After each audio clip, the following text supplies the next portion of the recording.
اس کا ایک نام شہر المواسات بھی ہے۔ یہ ہمدردی کا مہینہ ہے۔ ہمدردی تب ہو سکتی ہے جب درد پہچانا جائے۔ ہم درد وہی ہوتا ہے جو درد سے گزرا ہو۔ تو جس شخص نے کبھی تکلیف دیکھی نہیں، بھوک دیکھی نہیں، پیاس دیکھی نہیں، تو اس کو پیاس اور بھوک کی کلفت کا اور اس کی اذیت کا، اس کی تلخی کا اور اس سے پیدا ہونے والی بے چینی کا، اضطراب کا کیسے اندازہ ہو سکتا ہے۔ تو ہمارا رب آسودہ حال لوگوں کو بھی اور تمام لوگوں کو بھی اس مشق سے عملاً گزار کے بتاتا ہے کہ بھوک کیا ہوتی ہے، بھوک میں بلکتے بچوں کی حالت کیا ہوتی ہے، پیاس سے تڑپتے ہوئے جاں بلب لوگوں کی صورت کیا ہوتی ہے۔ کل جب فلسطین میں تڑپتے ہوئے جاں بلب بچے بھوک اور پیاس سے العطش اور الجوع پکارتے ہوئے اپنی جان دیں تو تمہیں احساس ہو کہ بھوک کی تلخی کس قدر جان لیوا ہوتی ہے۔ آج روزے کی اس حالت کے اندر، غزہ کے اندر ان تڑپتے ہوئے بچوں کا درد سمجھنے کی کوشش کریں۔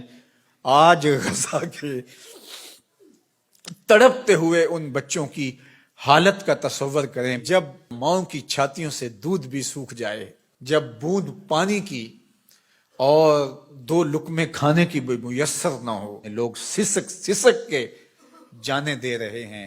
یہ بچے کل قیامت کے دن ساقی حوض کوثر کے سامنے جب ان حکمرانوں کا گریبان پکڑیں گے تو یہ کیا جواب جرم دیں گے اس دن رسول اللہ کے سامنے؟ یہ کیسے اللہ کا سامنا کریں گے؟ یہ بچے ان کو ان کے گریبان سے پکڑ کے جب حشر کے میدان میں گھسیٹیں گے تو یہ قوت نافذہ رکھنے والے، اثر و رسوخ رکھنے والے، یہ بڑی بڑی فوجیں رکھنے والے قیامت کے دن اللہ اور اس کے رسول کے سامنے کیا جواب دیں گے؟ تو یہ مہینہ شہر مواسات ہے۔ اللہ اکبر۔ اور میرے اور آپ کے آقا و مولا تو شہر مواسات کا نور بانٹنے آئے ہیں۔ خود حضور کے مبارک بطن اقدس کے اوپر پتھر بندھے ہوئے تھے اور لوگوں کی ضرورتوں کا کس طرح خیال رکھتے۔ سیدہ زہرا پاک سلام اللہ علیہا چکی پیستے پیستے ہاتھ میں چھالے پڑ جاتے ہیں، اور حضور علیہ السلام کی خدمت میں کچھ غلام اور کچھ لونڈیاں کسی غزوے سے کثیر تعداد میں آئی تھیں، تو اس غرض سے حاضر ہوتی ہیں کہ ایک غلام یا ایک لونڈی عطا کر دی جائے، کام کاج میں ہماری معاونت ہو جائے۔ شہزادی کھڑی ہے حضور کے در پہ اور داماد کھڑے ہیں، اور ہاتھوں میں پڑے ہوئے چھالے حضور اپنی آنکھوں سے دیکھ رہے ہیں، لیکن آقا کریم فرماتے ہیں واللہ لا آتیکما، اللہ کی قسم میں تمہیں نہیں دوں گا، اللہ کی قسم میں تمہیں نہیں دوں گا، اللہ کی قسم میں تمہیں نہیں دوں گا۔ فرمایا میں تو ان غلاموں اور لونڈیوں کو بیچوں گا، اور اس سے جو رقم ملے گی، جو پیسے ملیں گے، بدر اور احد کے شہیدوں کے یتیموں کی کفالت کروں گا، مدینے کے مفلوق الحال لوگوں کی، بیواؤں کی، اراملہ کی، مساکین کی، یتاما کی کفالت کروں گا۔ اب مجھے یہ بتاؤ کہ مدینہ المنورہ میں بدر اور احد کے شہیدوں کے یتیم بچوں کا، مفلوق حال لوگوں کا، اراملہ، مساکین، یتاما اور مدینہ کے غربا کا حضور کو اتنا خیال ہے کہ اپنی بیٹی کے ہاتھ پہ چھالے ہیں، اور حضور اپنی آنکھوں سے ملاحظہ بھی فرما رہے ہیں، لیکن کہا کہ میری شہزادی تکلیفیں سہ لے گی لیکن ان کی ضرورت مقدم ہے۔ آج غزہ کے یتیموں کے لیے گنبد خضرا میں حضور کا دل کس طرح تڑپ رہا ہوگا۔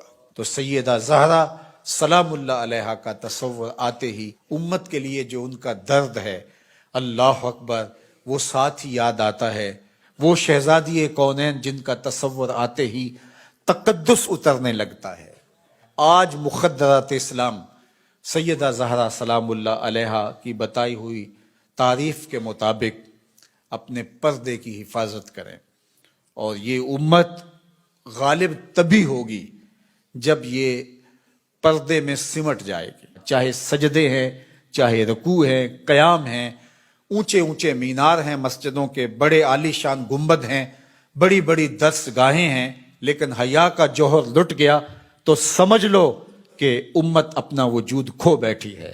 میں آپ سب کو کہتا ہوں کہ یہ جمعے، یہ نمازیں، یہ روزے یہ رسمی طور پہ نہیں ہیں، ہمیں اب عملی طور پہ ایک اسلامی معاشرت کو تشکیل دینا ہوگا، ہمیں رویتاً اپنے آپ کو تبدیل کرنا ہوگا۔ میری آواز میری مائیں، میری بہنیں، میری بیٹیاں سن رہی ہیں، آپ کے نازک کندھوں کے اوپر یہ ذمہ داری ہے کہ آپ نے قوم سازی کا عمل کرنا ہے۔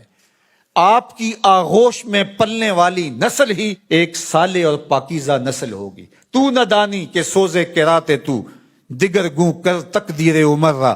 اقبال نے کہا میری بہن تو نہیں جانتی کہ جب تو قرآن سوز و گداز کے ساتھ پڑھتی ہے تو تیرے بھائی عمر کی تقدیر بدلتی ہے۔ اور پھر کہا بطول باش و پنہا شو ازی اثر کہ در آغوش شبیر بگیری۔ اور اگر تو ماں بن کے قرآن پڑھتی ہے تو بیٹا نیزے کی نوک پہ قرآن سناتا ہے۔ آج امت مسلمہ کی بیٹیوں کو سیدہ پاک سلام اللہ علیہا کے اسوہ کو اپنے اندر اتارنا ہوگا۔ اسلام کوئی مشکل دین نہیں ہے، سادہ سادہ عام فہم دین ہے۔ ہماری فطرت کے مطابق ہمارے رب نے یہ دین ڈیزائن کیا ہے، اس دین کے مطابق اپنی زندگی گزاریں۔ میری مائیں بہنیں پردے میں سمٹ جائیں، اپنی اولاد کو قرآن کی لوریاں دیں۔ کوئی دن نہ ہو، کوئی رات نہ ہو کہ ہمارے گھر قرآن نہ کھلے۔ قرآن کی تلاوت سے ہمارے گھروں کا ماحول معطر رہے، ہماری آنکھوں میں پاکیزگی آ جائے، عفت اور پاک دامنی ہمارا شعار ہو۔ وہ غلیظ نگاہیں، وہ گندی اور مکروہ نگاہیں جو غیر محارم کو دیکھتی ہیں، قیامت کے دن آتش دوزخ میں جلائی جائیں گی، ان کے اندر آگ جہنم کی بھر دی جائے گی۔ وہ تقدس مآب آنکھیں جو حیا کا جوہر رکھتی ہیں، انہیں عبادات کی لذت نصیب ہوتی ہے۔ تو اس لیے ہمیں شرم و حیا کا جوہر پیدا کرنا ہے۔ خاتون سمٹ جائے پردے میں، مت مغرب کی نقالی کرے، اور یہ جو نئے نئے فتنے نمودار ہو رہے ہیں اور نئے نئے رنگ اور آہنگ پیدا ہو رہے ہیں، نئی نئی دلیلیں تراشی جا رہی ہیں، اور طرح طرح کے مفکرین آ کر کے پردے کو بوجھ قرار دے رہے ہیں، ان کی بات چھوڑیں اور قرآن کی طرف آئیں۔ قرآن کہتا ہے یدنینا فی جلابیبہن، کہ وہ اپنی اوڑھنیاں اوڑھ کے رکھیں۔ قرآن کہتا ہے کہ ولا تخضعن بالقول، کہ جب غیر مرد سے بامر مجبوری بات کرنی پڑ بھی جائے تو تمہاری آواز میں، لہجے میں نرمی نہیں ہونی چاہیے کہ دل کا کوئی روگئی اس نرمی سے تمہاری طرف مائل نہ ہو جائے، تمہارے لہجے میں کرختگی ہونی چاہیے۔ وہ اسلام، وہ دین آج ہم نے اپنی روحوں میں جذب کرنا ہے۔